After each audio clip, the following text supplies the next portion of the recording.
धनंजय मुंडे यांच्यावर दमानी यांनी केलेल्या आरोपांचं विजय कुंभार यांच्याकडनं समर्थन करण्यात आलंय। मंत्रिमंडळामध्ये ठराव झाले नसताना झाले असल्याचं भासवणं शक्य आहे असं विजय कुंभार यांनी म्हटलेलं आहे। मंत्रालयामध्ये किंवा मंत्रिमंडळ बैठकीमध्ये सगळं काही नियमानुसार चालतं हा भ्रम आहे असंही कुंभार म्हणाले।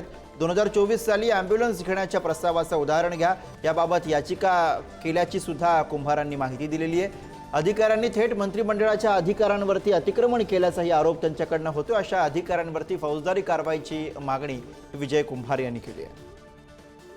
धनंजय मुंडेंवर मी आरोप केले खरं आहे, परंतु अडचणीत वाढ होईल की नाही मी सांगू शकत नाही, कारण ज्या पद्धतीने आत्तापर्यंत जे आरोप होत आहेत त्यामध्ये अजूनही काही कोणी राजीनामा दिले किंवा कारवाई कोणावर केलेली आहे असं काही दिसत नाही आहे।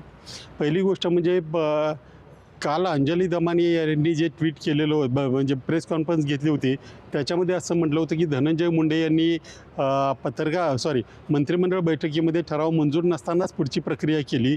त्याच्यामध्ये तथ्य अशा अर्थाचं मी आज सकाळी ट्विट केलेलं आहे आणि हा प्रकार महाराष्ट्राच्या मंत्रिमंडळामध्ये पहिल्यांदा घडतोय असं नाही, तर यापूर्वीही मंत्रिमंडळात मंजूर न झालेले प्रस्ताव हे मंजूर झाल्याचं बसून समजून किंवा भासवून कारवाई करण्यात आली असं माझं ते ट्विट आहे।